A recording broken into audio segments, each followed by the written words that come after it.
Welcome to Local SEO in 10. This is your go-to podcast for answers about how you can grow your local business online, easily and quickly. Brought to you by local SEO experts, Magnified Media in Walnut Creek, California.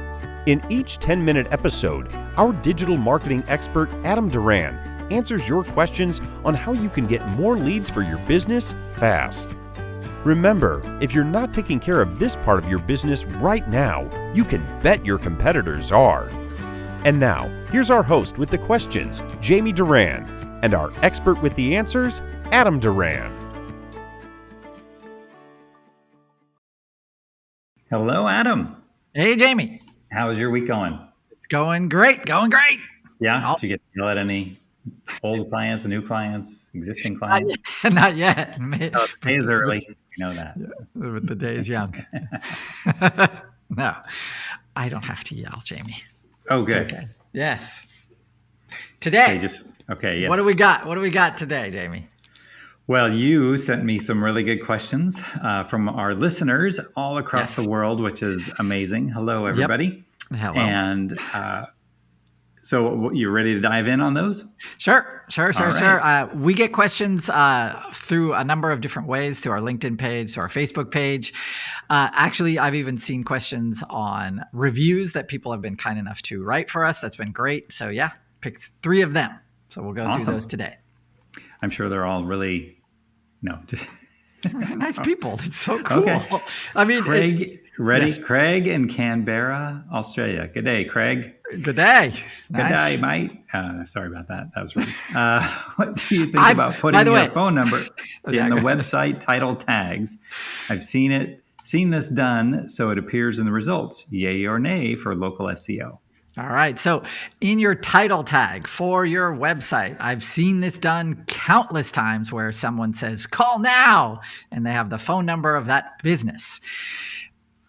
That's a big nay for me. I don't understand it. Maybe that worked in, the year 2000, as Conan O'Brien would say. Sorry, Craig, maybe you don't know who that is, but in the year 2000, that was really common. People would put that call now in the phone number in your title tag because it would appear in search results.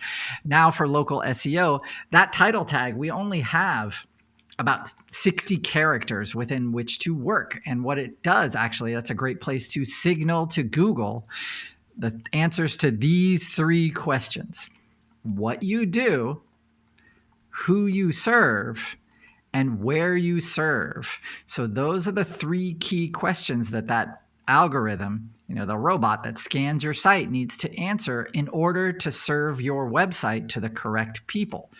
So you don't have a lot of space within which to answer those questions. So having a phone number in there doesn't answer any of those questions. So don't put it in there. Just put it on your website. Of course, it'll be on your Google business platform. It'll be on a bunch of different places, but never, ever, ever in the title tag of your website. Jamie? Put it in your NAP. That's right. That's right. What's that mean, Jamie? NAP. Name, address, phone number. So, Craig, You got it? It's a big nay for local SEO, according to Adam. That's right. Not according to it's according to everyone who knows what they're talking about in SEO world. And I wanted to add, I've never met a mean Australian. So maybe I've been lucky. I don't know. They're super cool people. Thanks for the question. Next. Okay. All right. Gina in Patterson, New Jersey, or should I say Jeaner in Patterson, New Jersey? Oh, no. Yes. Do you recommend we add links to other big sites like CNN, Wikipedia, Forbes, etc. in our blog articles? Oh, good question. And actually pretty timely. A couple weeks ago, Google actually came out, or, one of the big wigs at Google came out and said, hey, this doesn't do anything for SEO. So Google will say, do one thing, one week, and then they'll say, do the other opposite thing the next week. It's crazy, but it's also pretty common that they'll give you contradictory advice or guidelines within which to operate. It sucks. So sorry. But yeah, we always recommend you include sources in your blog articles that can give the viewer, the reader, extra information about the topic. So that means those sources, you can't just go, according to wikipedia.com. You have to dive down deep into that article or that page that you're linking has to be relevant to your topic, right? It has to have some connection and support to whatever you're writing about. So yes, we always include those sources in our blog articles, in our articles for our local business. It is a ranking factor. It does help because, in my opinion, Google really wants to know that we have experience, expertise, authoritativeness, and trustworthiness. So wow. those four things, they're called the EEAT, super important in ranking your content. So having those sources helps with all of those. Another thing that we like to add to those articles is an about the author blurb. So that about the author can be about the business owner, which would link back to a page on the website that is about that business owner. So, and then on that page, you want to have, some experience, your qualifications, a link to your LinkedIn page, those kind of things, because all of those together help that EAT experience on your site. And that is a major ranking factor. And so ignore that at your peril, but definitely do it. Okay. And so I'm a big proponent of having the sources as long as they're relevant. Okay. Great. Sweet. All right. Ready for number 3. All right. You have no more questions about that one, right? No, That's easy. no. Easy. Makes peasy. sense. Yeah, it's weird. Google does come out and say these contradictory things all the time, and you're like, "Wait, what? Who are you talking to?" Like last week you said this, and then that. You just in this world, it's very, very, very, very common.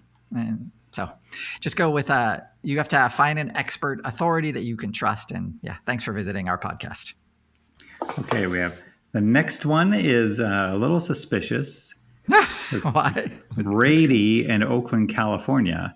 And Tom Brady is a minority owner of the Las Vegas Raiders, formerly of Oakland, California. So is this really Tom Brady asking a question? Probably. Okay. I wouldn't be surprised. We have one location, Las Vegas, and one Google listing, Las Vegas Raiders. How can I rank it in multiple cities? Okay, this is a really common question we also get from many business owners. So, and I have to tell them right off, if you're talking to agencies about ranking your business outside of your city and you have no Google business platform in that other city, if it's 20 miles away, good luck. It's very tough. If you have competitors in that city, they're most likely going to outrank you. If you don't, then yeah, no problem. If you're one of the only ones in your whole state that provides that service, you're going to rank in that whole state. But most businesses do have competition, and they do have competition within their city and all the surrounding cities. So ranking for the keywords that you want to be found for outside of your city gets progressively more difficult the farther you get out from that location. So when you have a business, like say you have a solar company and you want to rank outside of that one location, we always recommend open up other locations outside of that city into the neighboring cities or farther away. And then for those locations, you would open up and start another Google business platform listing. So that way you can get reviews for that listing and for that area. And that's how you do it. That's how you rank outside of your one city. So opening up other Google business platforms. So to do that, Jamie, you're an avid listener. What do you do? Well, you have to set up a new listing every single place. Yes. And so how do you do that would be, we've done podcasts about a co-working space in those surrounding cities. We have that basically what that does, it allows you to verify that location. You pay for that location, obviously. And the biggest thing that Google is concerned about is are you able to meet a customer at that location during normal business hours? And do you do that? And if the answer is yes, then totally go for it. Most likely, you will have to verify that location. It might be a phone, mail, or video verification, but each one of those are doable at a co-working space, in my experience. So that's how, Brady, you'd want to think about it. If you want to rank in another city, then that's the best way to do it. So no UPS store. I'm an avid listener, and I know these co-working spaces are getting delisted pretty quickly by Google. So I would say you need to open an actual location in those cities. Well, if it is so there's different kinds of co-working spaces. So one of the ones that I, keep this on the DL, Jamie, but if it's a franchise, a co-working space like the big boys that maybe, it can get really difficult to verify those locations. So try and find a co-working space that's locally owned. And so that means they only have 1 or 2 locations. And, you can call them up and make sure that you can get an address that's unique to you. So that means with a suite number, and that they're well-schooled in Google verification, so video or whatever. So that is a whole process in itself. And I know we've done podcast episodes about how to do that. So go to our library of past episodes and check that out. It's doable, totally doable. Okay. But stay away from the big boys. That's my advice. Okay. All right. Very good. That's all the questions I have. Woo! All right. Me too. Well, thank you very much, Adam. Any parting words? No, just thank you. Keep the questions coming in. And, we would love 5-star reviews. So give us some 5-star reviews on Apple or wherever you got this podcast. Please, please, please. We would love it. That'd be a great way to say thank you. If you got some value out of this podcast, that'd be awesome to read your comments, reviews on those platforms. Thanks. Very good. And also with that, if you are a business owner, chances are other business owners. Feel free to share this podcast out with them. Chances are they will get a lot out of it, and then share it with their business contacts as well. Like Adam said, please feel free to leave us a 5-star review wherever you're listening to this. And if you have a question about a previous podcast or anything to do with local SEO, go to our website, magnifymedia.net, click on the podcast button, and then enter that search term in there. Chances are there's 3 or 4 by this time podcasts that address that topic. And if not, go to our LinkedIn or Facebook page and send us a question. And just like we did today, we will get to it in a future podcast. So with that, we will see you next week. Thank you, everybody. That's all for now. Thanks for listening to this episode of Local SEO in 10 with Google local marketing expert Adam Duran. Join us each week for answers to your questions on how to best harness the power of the internet to grow your business. Speaking of questions, got some? Message us through our Facebook page, Local SEO in 10, and we'll be sure to give you your answer on an upcoming episode.